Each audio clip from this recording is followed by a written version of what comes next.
देखिए कैसे नोटिफिकेशन आ ही जा रहा है अब देखते हैं कितना नोटिफिकेशन आ गया। देखिए धर धर धर,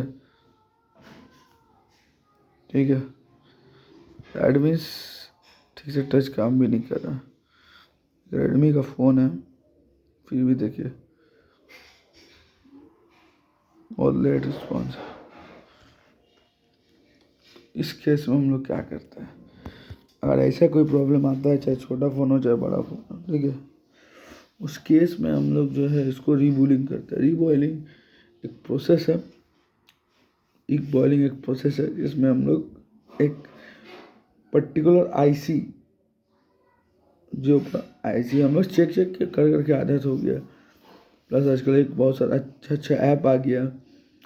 अगर उसको जब आप यूएसबी से देखिए जब आप यूएसबी है, मेरा छोटा सा लैपटॉप है यूएसबी है, बेसिकली डीसी का काम करता है। उसको हर एक पॉइंट में डीसी देता है, इनपुट जाता है लैपटॉप का ही, लैपटॉप का कोना जो है जैसे इनपुट आता है, यहाँ से आउटपुट निकल के जाता है मोबाइल में। तो जब L H equal to R H होता है, जब low frequency equal to high frequency होता है, देखिए जो हम टर्म बोल रहे हैं, जब L H equal to R H होता है, जब लो फ्रिक्वेंसी होता है ज़्यादा हाई फ्रिक्वेंसी से, तब मोबाइल या तो फिर बास्ट कर सकता है या तो फिर मोबाइल का पार्ट्स खराब हो सकता है। इसलिए आप सुने होंगे बहुत बार, बिजली चमकती है तो फ़ैन खराब हो जाता है, बिजली चमकती है तो वॉशिंग मशीन उड़ जाता है। बेसिकली कॉन्सेप्ट ये थंडर बोल्ट कॉन्सेप्ट बोलते हैं। फिजिक्स में इसका एक कॉन्सेप्ट है जिसको बोलते हैं thunder bolt concept. Thunder bolt concept में अब इतना है कि थंडर बोल्ट दोनों से अलग अलग चीज़ है। हम लोग आज पृथ्वी में, आप घर में रहिएगा तो बिजली छत में गिरने का ज़्यादा चांसेस। अगर आप ओपन एयर में रहिएगा तो बिजली क्यों बोलिए ऊपर से गिर रहा है, ग्रेविटी बहुत हाई रहेगा। आपको मैंने कल वीडियो अगर देखे होंगे कोई, तो उसमें मैंने बताया था कि स्पीड ऑफ लाइट, भाई जो बिजली गिरे लाइट है बेसिकली उसके बाद जो धड़कन होता है कहीं जहाँ पे गिरेगा ब्लास्ट होगा, तब उसको बोलते जो ब्लास्ट होगा। कोई कोयला में गिर गया, कोई अगर लाइट है ना आ रहा, लाइट से स्पीड ऑफ लाइट जब भी ज़्यादा होगा और स्पीड ऑफ लाइट जब भी ज़्यादा होगा, स्पीड ऑफ सरफेस में आके गिरेगा तो ब्लास्ट बहुत ज़्यादा होता है। देखिए कचरा वचरा जमा हुआ है उसमें, अब एक गर्मी के दिन में छोटा सा माचिस मार दीजिएगा तो ख़त्म है। तो बेसिकली थंडरबोल्ट कॉन्सेप्ट के हिसाब से जब हम लोग चेक करते हैं किसी से भी कोई ऐप में देखे, विथ ये केबल उसी का है, ये वही कंपनी का है। हम लोग बस अलग अलग केबल है। मैं आपको अपना पावर बैंक दिखा दूंगा। ये देखिए कैशिफाई ने मुझे पावर बैंक बाकायदा मिला है। देखिए ये कैमरा का है, ये छोटा पिन वाला है, type B, USB 2.0, type C, अरे है लाइटनिंग पोर्ट चार्ज है। बेसिकली इसी से हम लोग काम कर लेते हैं। हम लोग अलग से पावर सप्लाई नहीं पता। देखिए उसमें इसमें इसमें जो इसका इस चीज़ का कॉन्सेप्ट को अगर समझना है, पावर बैंक का कॉन्सेप्ट, तो आपको पावर सिस्टम का कॉन्सेप्ट समझना होगा। जैसे कि सबसे पहले एसी करंट आपका आता है, एसी करंट में जाता है ट्रांसफार्मर में, ट्रांसफार्मर स्टेप डाउन करता है या स्टेप अप करता है। जितना स्टेप डाउन किया सोचिए 4 वोल्ट पे 4 वोल्ट वाला ट्रांसफार्मर लिए तो ट्रांसफार्मर 4 वोल्ट वाला को स्टेप डाउन करेगा, फिर उसमें जाएगा ब्रिज रेक्टिफायर में। ब्रिज रेक्टिफायर क्या करेगा, उसको एसी से डीसी में कन्वर्ट करेगा। उस कन्वर्ट तो हो जाता पहले ही डीसी में, जब जैसे ट्रांसफार्मर गया डीसी ट्रांसफार्मर जैसे ही इनपुट में गया डीसी, उसका जो आउटपुट आएगा वो ऑटोमेटिकली वो डीसी बन के आएगा। लेकिन वो प्योर डीसी नहीं रहेगा, वो इनप्योर डीसी रहेगा। और इनप्योर डीसी कहीं इनप्योर डीसी देना चाहोगे इनप्योर डीसी, तो वो ज़्यादा दिन नहीं टिके, ठीक है। वो प्योर डीसी ही देना पड़ेगा। कन्वर्ट कर दिए डीसी में, ठीक है, डीसी में कन्वर्ट हो गया आपका रेक्टिफायर के थ्रू, नहीं आपका ट्रांसफार्मर के स्टेप डाउन ट्रांसफार्मर के थ्रू ही हो गया।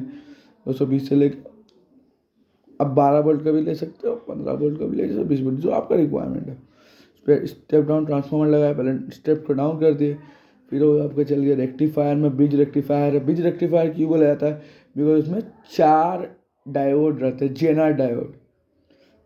एक कॉन्सेप्ट, ये बात समझ लीजिए अच्छे से, जेनर डायोड क्या होता है? जेनर डायोड होता है, हाँ कहीं पर भी जेनर डायोड का काम है डीसी का फ्लो करवाना। साइकिल चलता है, ब्रिज रेक्टिफायर हर जगह यूज होता है। क्यों?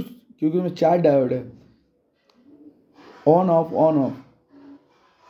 जब एसी, सोचिए 4 तो डायोड है, उसमें से सोचिए ए बी सी डी। ए सी एक अलग में तार में जाएगा, और बी डी जो है, सॉरी जो बचा है ए बी सी में से ए और सी एक ग्रुप में जाएंगे, और फिर ए और सी हो गया, बी और डी एक ग्रुप में जाएंगे।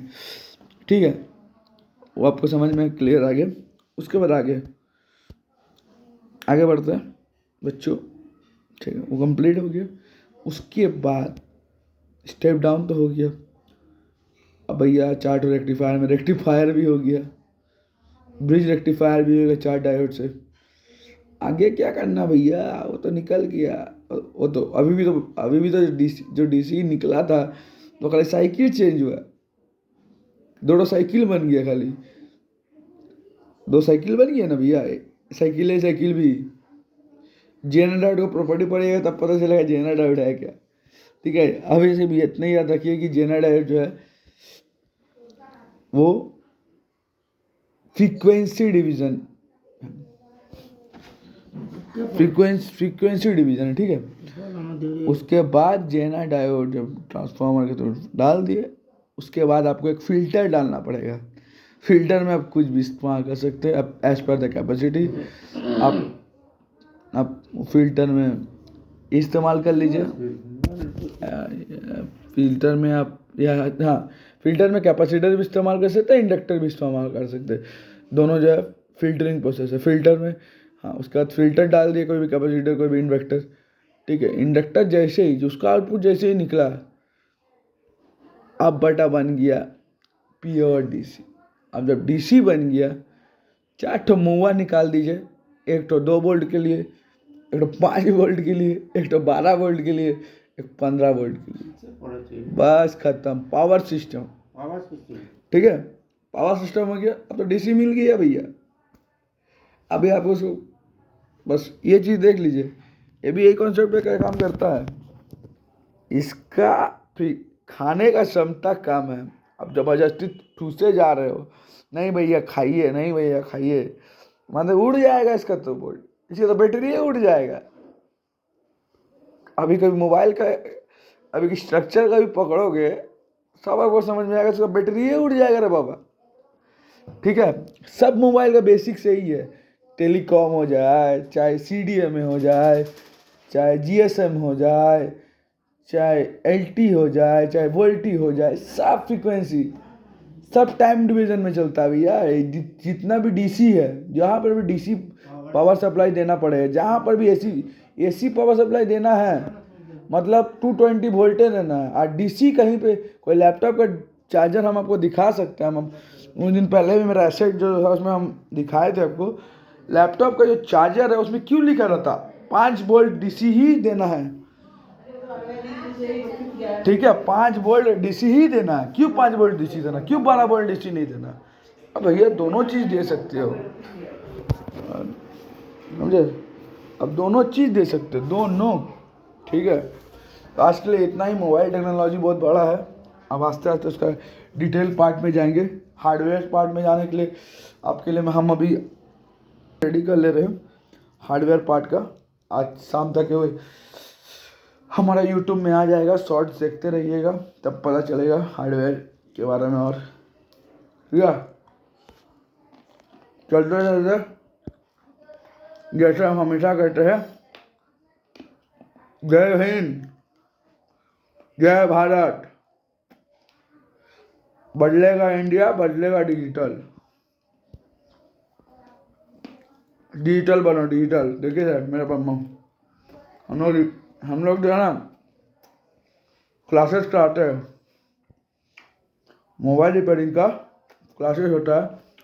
आपके बाद अभी कुछ देर बाद वो क्लासेस भी लॉन्च होगा आज। एक्चुअली हम बैठे हुए थे अपने, जो मेरे बॉस जो है, जिस कंपनी के ओनर है मिस्टर सौमित्रा घोष, अभी डिस्कस करके हम लोग